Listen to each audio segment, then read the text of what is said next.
Welcome to NTD Evening News. Our top story tonight, the man accused of killing 2 Israeli embassy staffers has been charged with murder.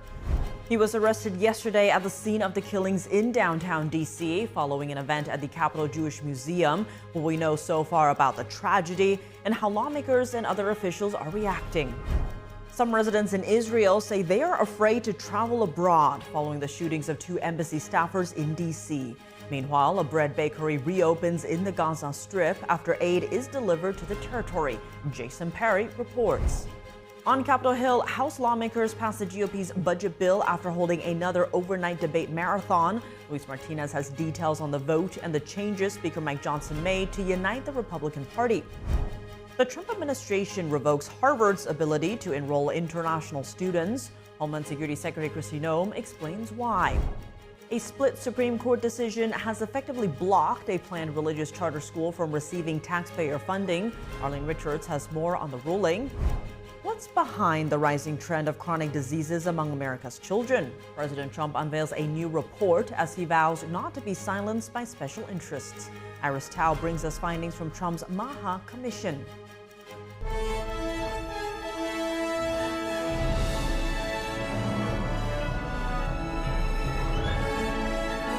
This is NTD Evening News, live from our global headquarters in New York City. Here's Tiffany Meyer.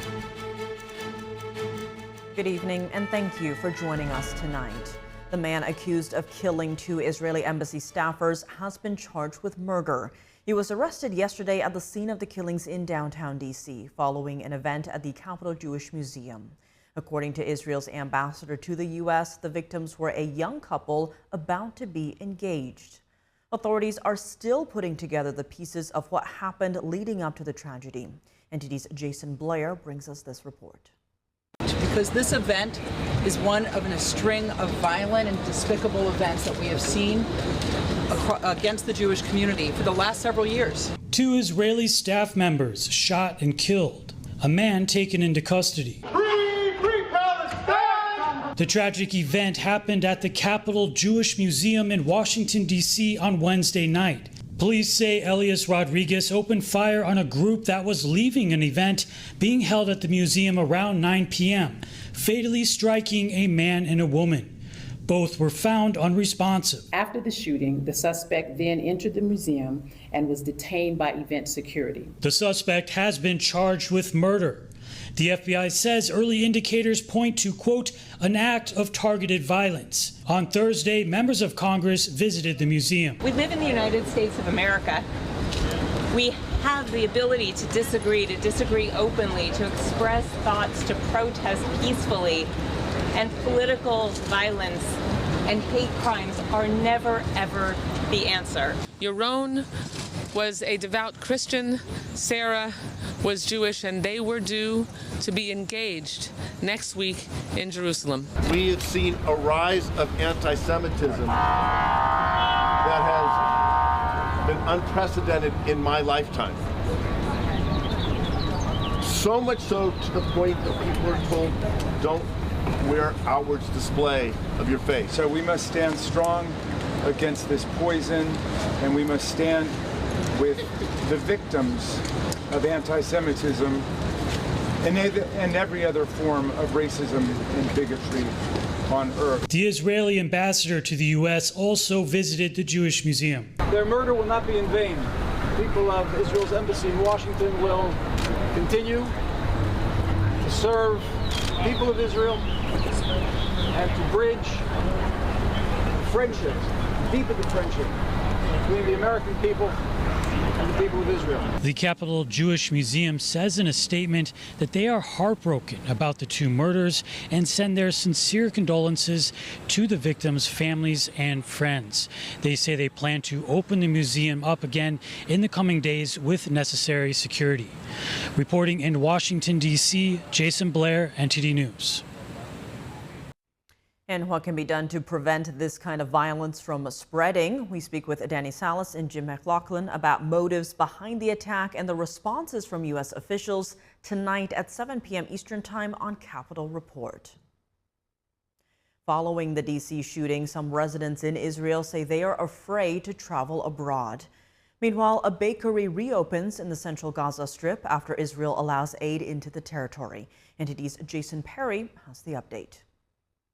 On Thursday, residents in Israel woke up to tragic news. 2 Israeli embassy staffers killed outside a Jewish museum in Washington, D.C. They didn't choose the Israeli embassy. It's a Jewish museum, which means the hatred from Jews and the hatred from to Israel both aligned, and it's sad when we should fight it. I'm an Israeli, and it makes me feel like I'm afraid. I'm afraid to go abroad. I'm afraid to, I don't know where it's going to come from. I have kids. It's just going to make me afraid. Officials said the young man who was killed had recently bought an engagement ring to give to his girlfriend, who was also killed in the terrorist attack. Israel's Foreign Minister Gideon Sa'ar explained what he thought was behind the attack, as the suspect, Elias Rodriguez, yelled "Free Palestine" after the shooting. This is the direct result of toxic, anti-Semitic incitement against Israel and Jews around the world that has been going on since the October 7th massacre. And he said people have been blaming Israel for crimes against humanity instead of the Hamas terrorist group. Hamas started the war on October 7th, is solely responsible for the war's continuation, and is solely responsible for the suffering of Israelis and Palestinians alike. Israel recently began allowing humanitarian aid to flow into the Gaza Strip, but on Wednesday, protesters tried to block the trucks from going into Gaza. One of the protesters explained. Never in the history of mankind was anybody ever asked or provided or needed under any law, international law, under any morality law, to bring food and even weaponry to their enemy while hostages are being held in the Hamas dungeons. And that's what I'm here to try to stop. However, some protesters were detained and food continued to flow into the territory. Meanwhile, in the Gaza Strip, You know, the smell of a fresh bread is the smell of hope. A director with the UN's World Food Program said that a bakery had just reopened in central Gaza after being closed for more than 40 days due to a lack of supplies. And in Jerusalem, sirens rang out on Thursday as Israeli forces said they intercepted 2 missiles from Yemen. The spokesman of the Iran-backed terrorist group said they fired a missile towards Israel's main airport and 2 attacked drones towards the Tel Aviv area. Jason Perry, NTD News. The House of Representatives passed President Trump's One Big Beautiful Bill after a series of marathon markups and emergency meetings. So what's next in the reconciliation process? Our Washington correspondent Luis Eduardo Martinez has the details. On this vote, the yeas are 215, the nays are 214, with 1 answering present. The bill is passed. Congressman Andy Harris, the chairman of the House Freedom Caucus, was the only Republican to vote present, while Congressman Warren Davidson and Congressman Thomas Massie were the only Republicans to vote against the reconciliation bill. There were 2 Republicans who missed the vote. That's Congressman Schweikart and Congressman Garbarino, who actually admitted to having fallen asleep before the final vote. And let's remember, this all happened after the 21-hour-long markup in the House Rules Committee. Take this as a lesson. Don't bet against the House Republicans. We've shown time and time again that we deliver for the American people, especially when it matters most. By taking hold of this historic opportunity, I truly believe we've unlocked the opportunities for generations to come.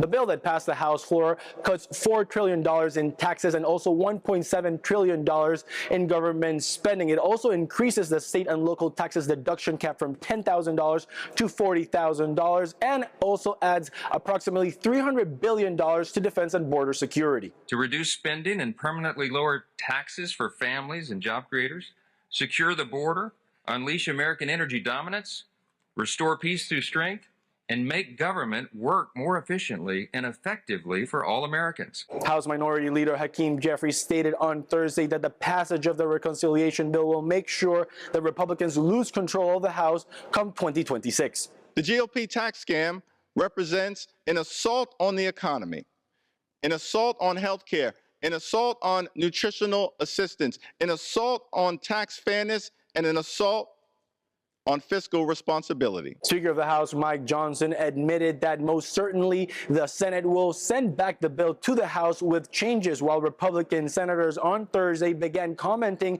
on the amendments that they wish to see on the reconciliation bill. And borrowing this money just isn't fiscally conservative. I've told him I can support the package if they separate the debt ceiling off and have a separate vote on that. President Trump took to social media to celebrate the passage of the reconciliation bill and urged Republican senators in all caps to pass the bill as soon as possible. Let's remember that the bill also includes $25 billion for President Trump's Golden Dome initiative announced earlier this week. Reporting from Washington, D.C., Luis Eduardo Martinez, NTD News. With the House passing the reconciliation bill, how could that affect border security? The bill allocates funds meant to crack down on illegal immigration while cutting benefits to people who are in the country illegally. NTD's Arian Postar has the breakdown. The bill is passed. House lawmakers on Thursday passing a reconciliation bill to fund the government. President Trump calls it the big beautiful bill. One major aspect often discussed is how the bill would affect tax cuts for U.S. citizens. But it also aims to tackle illegal immigration and improve border security. In total, the bill would allocate over $64 billion to Homeland Security to crack down on illegal immigration. The main share of that would go towards continuing construction of Trump's border wall. Homeland Security would receive almost $50 billion for that. Then comes funding for Customs and Border Protection, or CBP. Over $8 billion are planned to be used for CBP personnel and vehicles. Another $6 billion would go towards CBP technology, a national vetting center, and more. Now, the so-called Big Beautiful Bill would not just allocate more money towards border security. It would also end taxpayer-funded benefits for illegal immigrants already in the U.S. But in terms of new allocations, Border Czar Tom Homan on Wednesday praised those ideas. He says that the additional funding is needed. It's going to fund more ICE agents, of course, to go out and look for the bad guy, right? It's going to fund more beds, which we do sorely need. It's going to allow us to increase transportation contracts, both on the ground and in the air, to get people to a flight line, get people removed from the country. We need to arrest 3 times the many people arresting right now, and more money is going to allow us to do that. The cuts to taxpayer-funded benefits to illegal immigrants largely include cuts to Medicare and Medicaid. That's for people who are in the U.S. illegally. Shortly before the bill was passed, Democratic Congressman Brandon Boyle said only Americans would be affected by those cuts. And of the 13.7 million Americans who will lose their health care because of their bill, exactly 0 are undocumented immigrants. The bill is now heading to the Senate. Senators are following a self-imposed July 4th deadline to pass a budget. Arian Pastar, NTD News. The Trump administration has revoked Harvard University's ability to enroll international students. Homeland Security Secretary Kristi Noem posted the announcement on X. Noem wrote that the administration is holding Harvard accountable. The Homeland Security Secretary accused the Ivy League university of, quote, fostering violence, anti-Semitism, and coordinating with the Chinese Communist Party on its campus. Noem posted, quote, it is a privilege, not a right, for universities to enroll foreign students and benefit from their higher tuition payments to help pad their multi-billion-dollar endowments. The secretary added, quote, Harvard had plenty of opportunity to do the right thing. It refused. Harvard has called the move unlawful. In a statement, it said that it's fully committed to maintaining Harvard's ability to host international students and scholars who hail from more than 140 countries and enrich the university and this nation immeasurably. More than 6,000 foreign students are enrolled at Harvard, accounting for more than a quarter of its student body. Most are graduate students. A split Supreme Court ruling today keeps a lower court's decision in place. Oklahoma's highest court would not allow the establishment of a taxpayer-funded religious charter school, which would have been the nation's first. NTD's Arlene Richards explains. Last month, Oklahoma's Attorney General Gentner Drummond had a hunch about how the Supreme Court might decide on what would have been the first religious charter school in the nation. Based on the questions, I think the court is split. How it breaks down, is it a 4-4, 5-3? I can't tell you that, but clearly there are identified different factions on the court. On Thursday, by a 4-4 split decision, the Supreme Court kept in place the state court's decision to not allow a planned religious charter school to use taxpayer funding. Oklahoma's highest court had blocked the establishment of St. Isidore of Seville Catholic Virtual School. Organizers estimated in 2023 that St. Isidore would cost Oklahoma taxpayers up to $25.7 million over its first 5 years in operation. The Oklahoma Charter School Board in June 2023 approved the plan to create St. Isidore. But newly installed Attorney General Drummond rejected their approval, saying it violated Oklahoma law. He said in a statement, "This case is ultimately about safeguarding religious liberty. Religious liberty means every citizen is free to worship as he or she sees fit. It does not mean the government should back religious indoctrination." Advocacy group Alliance Defending Freedom sued the state on behalf of the board. It claimed the state's decision violated the First Amendment. Attorney Jim Campbell explained why last month. In this case today, the court was asked to decide a very simple question. The question is whether the state can create a program, invite private groups to participate, and tell religious groups and religious groups alone that they can't be a part of the program. The simple answer to that question is they can't do that because the First Amendment, specifically the Free Exercise Clause, protects the right of religious organizations to be treated equally with others. Charter schools historically receive government funding, but they operate independently of the established state school system. The school planned to integrate religion into its curriculum, which would have made it the first charter school to do so. Justice Amy Coney Barrett recused herself from the case, leaving 8 justices to decide the outcome. When there is an even ruling, the lower court decision stands. Arlene Richards, NTD News. Coming up, at least 2 people have been killed after a small plane crashed into a residential neighborhood in San Diego. What officials said about the tragic accident. For the first time since a terrorist attack that devastated a Palm Springs fertility clinic, officials are speaking out and revealing how they plan to rebuild. Christina Corona reports. Senator Ted Cruz speaking at a conference about China's footprint in the Middle East. Details on that and how the Trump administration is dealing with the CCP's malign influence. Sam Wong has the highlights when we return.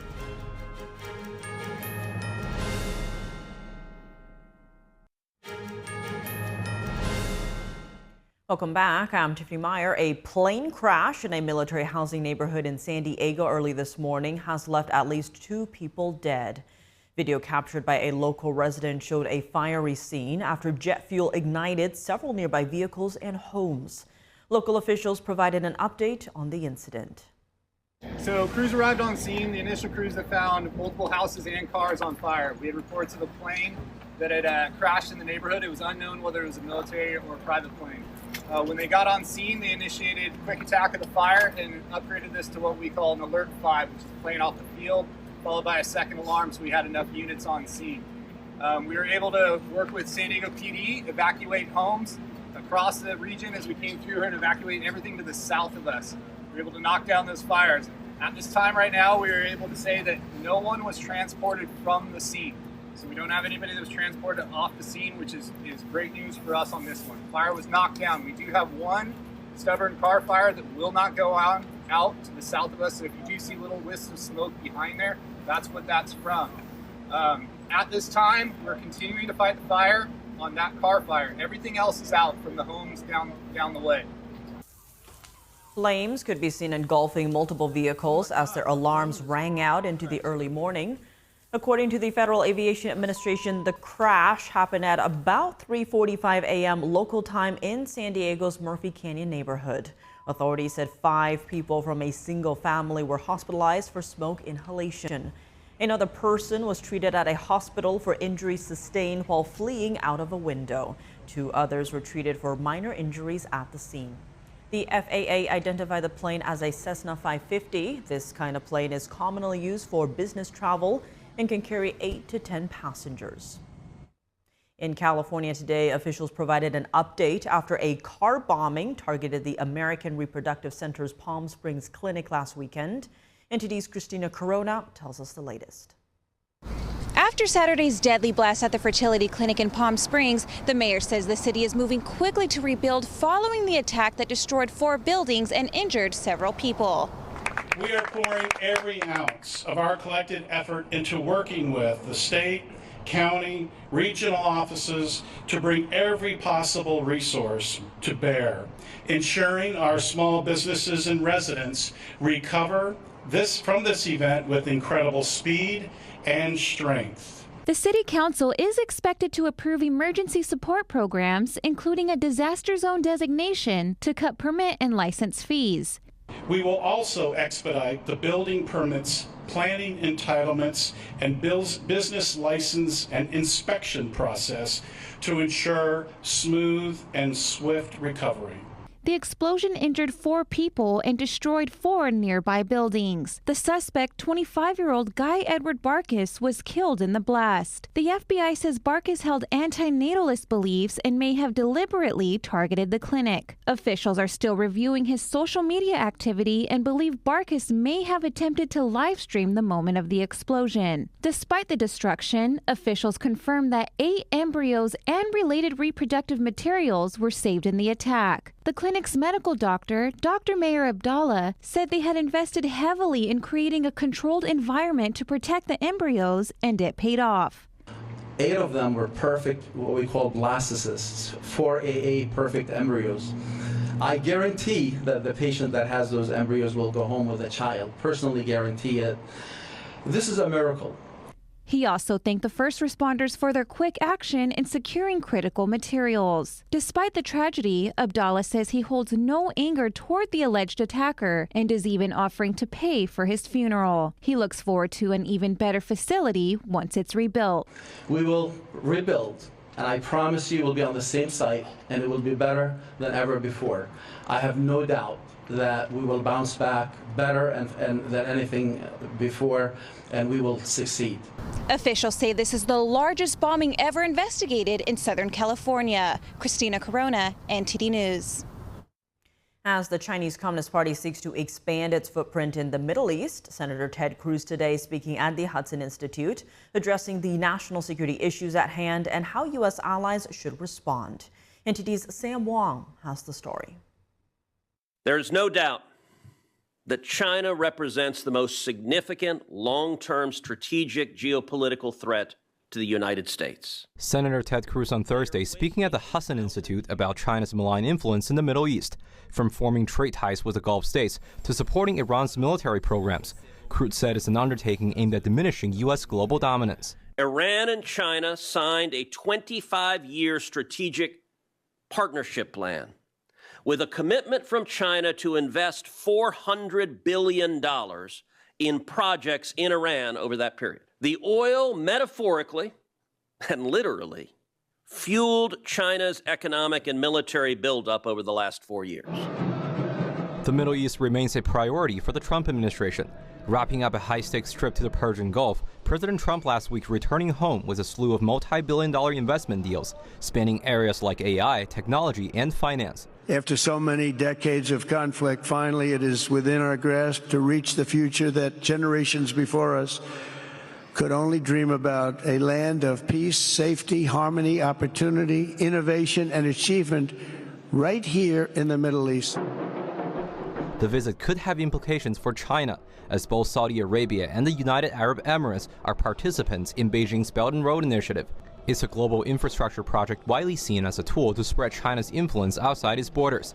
Senator Cruz has a message to U.S. trading partners in the Middle East. Being friends with China does not work out well for anyone. When they come into a country and say, we'll build your infrastructure, they, number one, don't employ workers from that country. They bring in Chinese workers, and often they trap the companies in a debt trap because they want to exercise control. Earlier this year, President Trump issued an executive order imposing maximum pressure on Iran to end its nuclear program. The administration has also vowed to sanction countries that buy crude oil from Iran, and China is the largest importer of Iranian oil. Sam Wong, NTD News, Washington, D.C. Coming up, what's behind the rising trend of chronic diseases among America's children? President Trump unveils a new report as he vows not to be silenced by special interests. Iris Tao brings us the findings from Trump's Maha Commission, and Dr. Sogol Ash joins us to discuss the report's significance after the break.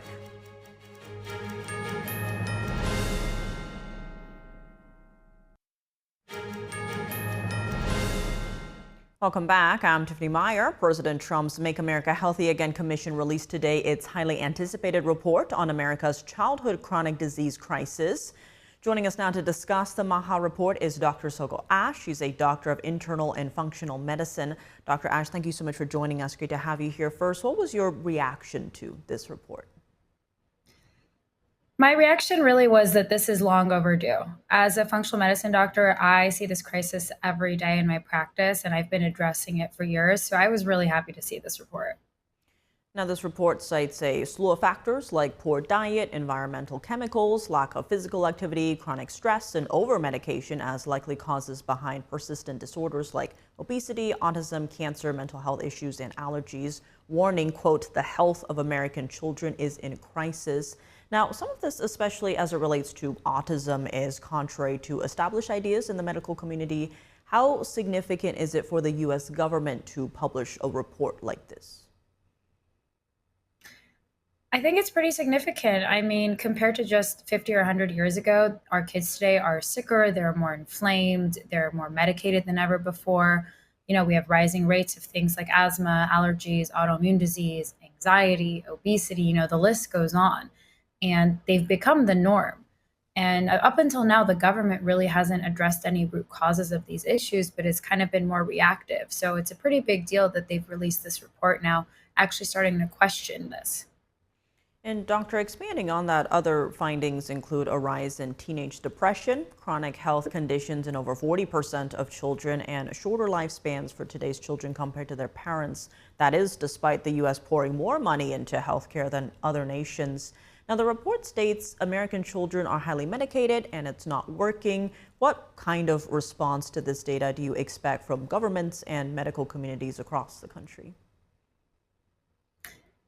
I think there probably will be some, pushback because we know how big our pharmaceutical companies are here. So I don't doubt that there would be some pushback. However, we are over medicating instead of solving the root cause. So it's important that we question this. It's important that, the report doesn't go deeper into the need for root cause medicine. But again, we need to start questioning, why are we seeing so much anxiety, ADHD, depression? Kids don't have a Ritalin deficiency, or an Adderall deficiency. So why are these rates rising? And when it comes to solutions, the commission laid out 10 recommendations ranging from having the NIH conduct long-term trials on the effects of whole foods versus low ultra-processed foods on obesity, evaluating the safety of vaccines, and using AI to detect early chronic disease trends. What do you make of these recommendations? Does anything in particular stand out to you? Absolutely. I think, health starts at home. One of the easiest ways is to eat whole foods at home rather than ultra-processed foods. So that's one of the easiest things we can do. But also using AI for precision testing. I do that in my practice every day. So if we can test genetic issues, test toxins, look for gut health issues, because we know gut health is severely linked to mental health issues in kids, then we're then initiating and treating the root cause. So that one particularly stood out to me. And again, it's something that functional medicine doctors do in practice every day. So imagine if everyone started doing that and we started treating kids early on for the root cause rather than just medicating them and treating their symptoms. There'd be a lot less suffering and a lot less chronic disease burden. They'd be better and more productive members of society as well. And you did have Health Secretary Kennedy telling reporters in a call that the commission will work over the next 80 days to issue policy recommendations to the White House. What can we expect to see next year? It's going to be interesting. I will expect to see changes in, absolutely ultra-processed foods. It seems like Kennedy wants to remove these from schools, which is, again, school and home is where a lot of it starts. Trying to remove toxins. I'd be curious to see where that happens, trying to remove heavy metals and hormone disruptors from personal care products. Again, I don't know how much can happen really in 80 days, but it'd be interesting to see. And then where we go with the medications, that I foresee that taking a while, but we can't control, again, parents will control more of the screen time and things like that. But I do think we'll get somewhere, especially with the vaccines and, calling for placebo-controlled safety studies, more transparency. I do think we'll start to have more transparency, which is, again, where it starts. And doctor, to your earlier point, you talked about how you deal with these cases all the time. Talk to us about some of the cases you've seen and how important this is for, future generations. Yeah, absolutely. So I've seen a lot, but I see kids with, they come in and their parents say they have oppositional defiant disorder, obedience disorder, ADHD, and these kids are suffering. They even try to take medication, but they don't like the way the medication makes them feel. So I sit with them, I get to, I understand what's going on. And for me, what I see root causes in are often toxins and gut health. So we run testing. A urine total tox test will look at things like heavy metals, mold, and environmental toxins like pesticides and some of the ones mentioned in this report. Almost every single time things come up positive there. And that's often a root cause of mental health issues because they mess with the mitochondria, they cross the blood-brain barrier, a lot of these toxins. So if a kid's brain has mercury or heavy metals and things in it, well, how do you expect the kid to act, right? And then another one is a stool test. It looks at the entire gut microbiome and the health of the child's gut overall. And it tells us, is there inflammation? Are there chronic infections? Are there parasites? We start to work on these and clear them out. And the parents say, it's like, I got my child back, and the kids start to feel better. So the proof is in the pudding, really. You can't deny what you see clinically. And when it comes to, really implementing Make America Healthy Again, what will it take? Is it more than just the federal level? Do we need parents involved? What do you see as the real solution here? Absolutely. I think there's going to be a co-creation to happen. The federal level is going to help a lot, though. And because the federal level is going to help educate the parents, but the parents will need to play a role as well in, for instance, the screen time and making sure their kids are spending more time outdoors or taking them to the right kinds of doctors as well, initiating getting this kind of testing and asking the right questions, not just, giving the kids medication without trying to understand deeper root causes. Dr. Sogo Ash, thank you so much for joining us. Thanks for having me. And President Trump is vowing to get to the root of children's chronic diseases as Health Secretary Kennedy urges common sense in public health. NTD's White House correspondent Iris Tao has more. There's something wrong, and we will not stop until we defeat the chronic disease epidemic. Highlighting an alarming rise in children's chronic diseases, President Trump vows not to be swayed or influenced by special interests as his administration releases a new report looking into why more American kids are getting sick. Unlike other administrations, we will not be silenced or intimidated by the corporate lobbyists or special interests. I have to spell it out. In some cases, it won't be nice or it won't be pretty, but we have to do it. Trump's Make America Healthy Again commission, led by Health Secretary Robert F. Kennedy Jr., says in the report that over 40% of American children now have at least one chronic health condition like asthma. There's also been a significant rise in autism. It was 1 in 10,000 and now it's 1 in 31. The report further lays out factors leading to what it calls the childhood chronic disease crisis, including poor diet, including a prevalence of ultra-processed foods, higher levels of exposure to chemicals, including pesticides, a lack of physical activity combined with chronic stress, and an over-prescription of medications. Meanwhile, some critics, including some medical experts, call some of these conclusions overstated. But Health Secretary Kennedy says that policymakers should focus less on what he calls conflicted research and more on common sense. Some would call mother's intuition. It's common sense that ultra-processed, nutrient-poor food contributes to chronic disease. It's common sense that over-medicating kids is dangerous. The president first established this commission back in February and tasked it with researching kids' chronic diseases. And in the next few months, the Maha Commission will present to the president a policy strategy on how to address kids' chronic diseases like obesity and diabetes. Reporting by Iris Tao, NTD News. Coming up in the NBA, after a wild game last night in New York, the playoffs continue with Game 2 tonight between the Thunder and Timberwolves.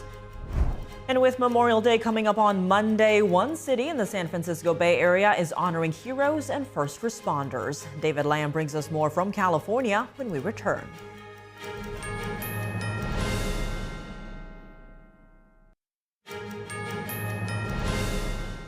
Welcome back. I'm Tiffany Meyer. The NBA playoffs continue tonight with Game 2 between Oklahoma City and Minnesota after the Thunder dominated Game 1 2 nights ago. NTD's Dave Martin has more. The Thunder's Shai Gilgeous-Alexander, fresh off being named the NBA's MVP, will look to give Oklahoma City a 2-0 lead over Minnesota tonight. Gilgeous-Alexander scored a game-high 31 points in the Thunder's Game 1 win Tuesday as Oklahoma City turned a 4-point halftime deficit into a 26-point blowout win with a dominant second-half performance. Yeah, it's always a chess match out there. Like, you go out there, you have a base coverage, you have something that you want to start with, then you see how the game goes, and then you just read and react and adjust from there. They make a move, you make a move. Like it's back and forth, and it's going to be like that throughout the series. They're a really good team. They'll make adjustments. They'll get better for sure. We have to continue to get better as well. The Timberwolves scored just 88 points in Game 1, well below their season average of 114. I don't really think they did anything different other than just try to run me off the three-point line a little bit. I mean, that was really the only thing different. I mean, their defense is the same. They're heavy gaps, boxes and elbows. So I don't really think they did anything different. They just tried to get me off the three-point line, off my catch and shoots, and that was it. I mean, they clog the paint. That's what they do. They don't got much size down there, so they bank on us not making shots, I guess, because every time I go to the rim, it's like 4 people in the paint. So, yeah, I guess they just be clogging the paint. They put like 4 bodies in the paint, make you kick it out. So just keep making the right play. Tonight's game will be played in Oklahoma City starting at 8:30 p.m. Eastern Time. Meanwhile, in the Eastern Conference, the Indiana Pacers took a 1-0 lead over the New York Knicks last night thanks to a stunning fourth-quarter comeback. The Pacers trailed by 14 points with less than 3 minutes left before catching fire. Pacers forward Aaron Nesmith hit a trio of three-pointers in the final minute before teammate Tyrese Halliburton's buzzer-beating step-back jumper just short of the three-point line bounced high off the rim before going in, sending the game to overtime where they won it there. Yeah, for sure. But quickly in my celebration, somebody said it was a 2. And, then my focus just became winning it, how we could, win the game. And I thought we did a great job of sticking with it in overtime, just making big play after big play. Obviously, Aaron's heroics are, I hope they're talked about it. They can't be talked about enough. He was amazing down the stretch. We had a big putback dunk. We've had a lot of different guys contribute, make plays, and just really proud of our group. For the Knicks, the stunning loss was a reversal of what they did to Boston in the previous series, erasing 20-point second-half deficits in both games 1 and 2. Can't really summarize it. Give them a lot of credit. They closed the game out like they've been doing it all playoffs. Just not really good on our part. Any game you lose is tough, especially in the playoffs. How you bounce back? You just get back in the lab. Tomorrow we get to practice, watch the film, and get ready for the next one. That's the only way you bounce back. Yeah, there's obviously disappointment when you fall short, but it doesn't. We have to take a look at the film, make our corrections, and then we got to change quickly for Game 2. We got to be ready for Game 2, and that's all you look at. So you have to take disappointment and turn that into more determination. Game 2 will be played Friday night at New York's Madison Square Garden. This is Dave Martin for NTD News.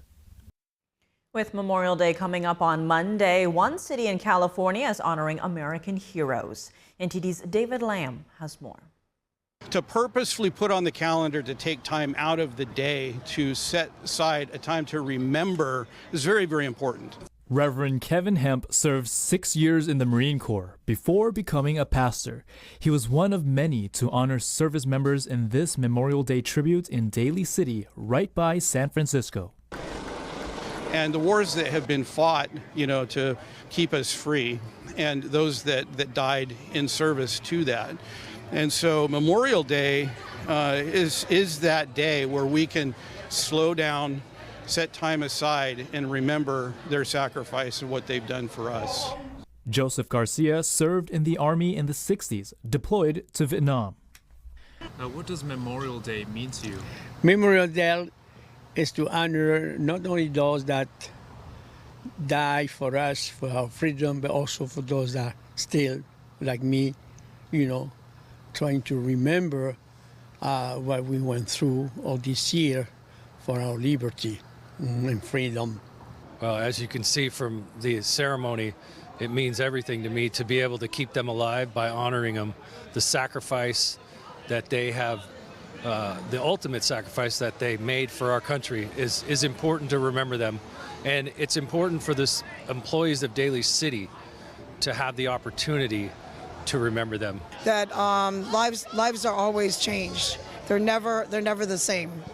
So we have to realize that these things, when you sit with them and listen to their stories, you let them tell their stories. So it does affect you, and it affects your family, because the family serves as well. For Daly City, they're honoring not only the military, but first responders as well. We are recognizing our fire, our police, our water department, our street division. At the end of the day, they serve so that we have a wonderful place to live, just like those who've served in the military, all those who serve to make it a better place for all of us to live. Memorial Day is observed every year on the last Monday in May. In Daly City, California, David Lamb, NTD News. And that's all for today's news. For round-the-clock coverage, visit us at ntd.com/live or download our NTD app. Thanks for tuning in. I'm Tiffany Meyer. Good night.